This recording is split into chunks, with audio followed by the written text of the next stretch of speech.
અને જ્યાં સુધી મારી જાણકારીમાં છે અને જ્યાં સુધી મેં ટીમ સાથે વાત કરી, જેટલું હું સમજ્યો તમારા કામ વિશે અને કેશુભાઈના કામ વિશે, બંને વિશે, ત્યારે મને થોડુંક એવું તારણ મળ્યું કે કેશુભાઈ પણ આપણે જે કંઈ પણ તમારી સાથે રહીને જેટલા કંઈ પણ કામ કરતા એમાંથી એને થોડી પ્રેરણા મળી અને આ કામ કરવાની અંદર એને વેગ મળ્યો. એ તો કેવું છે. Hello, my audience. This is your host Akash Ukani, and thank you for choosing this particular topic to watch. જો તમે આ પોડકાસ્ટ ક્લિપ માટેનો ફૂલ એપિસોડ જોવા માંગો છો તો તમે અમારી મેઇન યુટ્યુબ ચેનલ સ્કિલ જોગીને સબસ્ક્રાઇબ કરીને તમારી લાઈફ એન્ડ તમારા બિઝનેસમાં વેલ્યુ એડ કરી શકો છો. આવી અવનવી podcast clip every Monday, Wednesday and Friday જોવા માટે જો તમે કદાચ આ અમારી યુટ્યુબ ચેનલ સ્કિલ જોગી ક્લિપ પર નવા છો તો પ્લીઝ અમને સબસ્ક્રાઇબ કરો અને નોટિફિકેશન માટે બેલ આઇકન પ્રેસ કરો. અને જો તમે ઓલરેડી આ બેલ આઇકન પ્રેસ કરીને સબસ્ક્રાઇબ કરી દીધું છે then enjoy the video.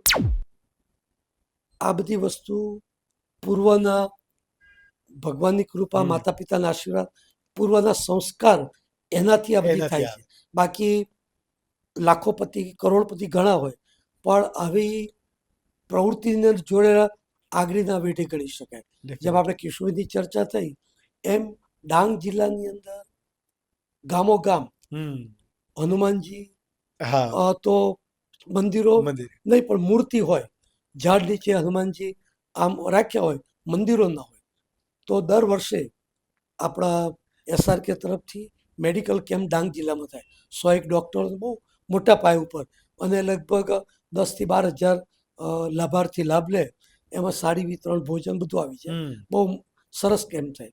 તો એકવાર અમે ગોવિંદ કાકા સાથે ગાડીમાં જતા હતા તો કાકાએ કહ્યું કે આ હનુમાનજી ખુલ્લામાં કેમ છે? એટલે વૃક્ષ નીચે મૂર્તિ હતી. કહ્યું કાકા તો હનુમાનજીની મૂર્તિ?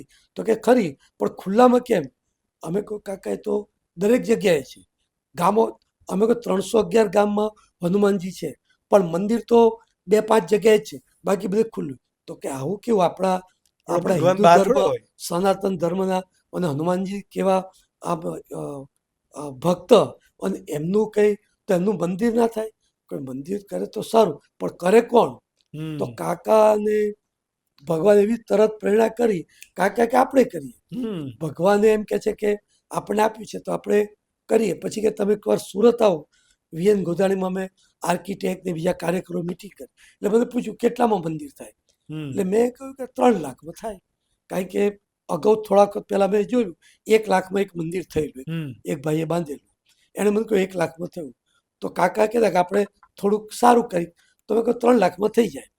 પછી આર્કિટેક્ટ બેઠા, સાઇઝ બધું કાઢ્યું એટલે એમણે મને કહ્યું કે 9 લાખ થાય એક મંદિર પાછળનો ખર્ચ. મેં કોઈ ભાઈ હજુ 3 ના 4 હોય તો કાકાને કહેવાય, આ તો 3 ના સીધા 3 ગણા 9 લાખ. તો અમે તો વિચારમાં પડી ગયા. મેં કહ્યું આપણે એવું કોઈ ટેકનિકલ નોલેજ નહીં, પણ એવું શબ્દ નીકળી ગયો 3 લાખ અને આર્કિટેક્ટે ગણતરી કરી 9 લાખ. પછી ગોવિંદ કાકા આવ્યા, પછી કહ્યું શું છે? એટલે હું તો કંઈ બોલ્યો તે. આર્કિટેક્ટે કહ્યું કે 9 લાખ થાય. કાકા કે 9 નહીં 10 કરો, પણ ક્વોલિટી અને સારામાં સારું કામ થવું જોઈએ.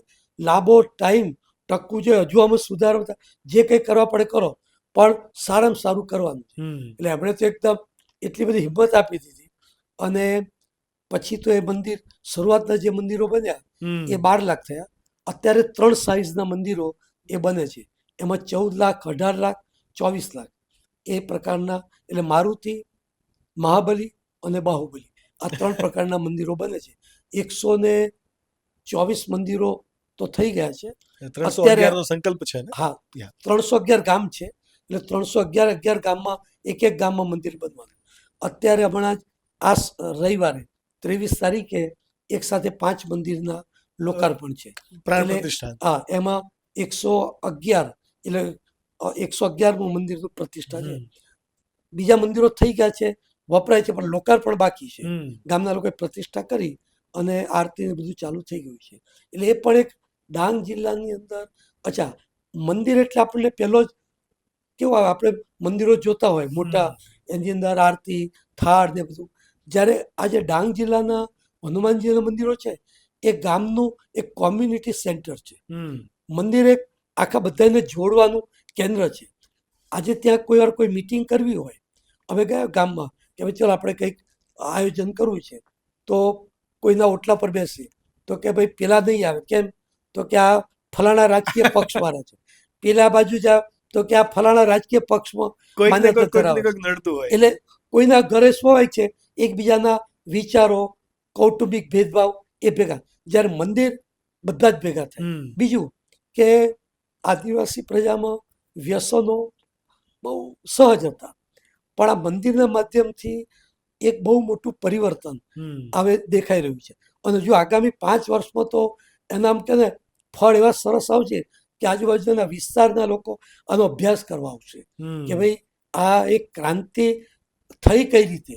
તો હનુમાનજીનું મંદિર એક ગામડા માટે, ડાંગ માટે એક ક્રાંતિનું મધ્યબિંદુ પણ આપણે ગણી શકીએ. બની શકે.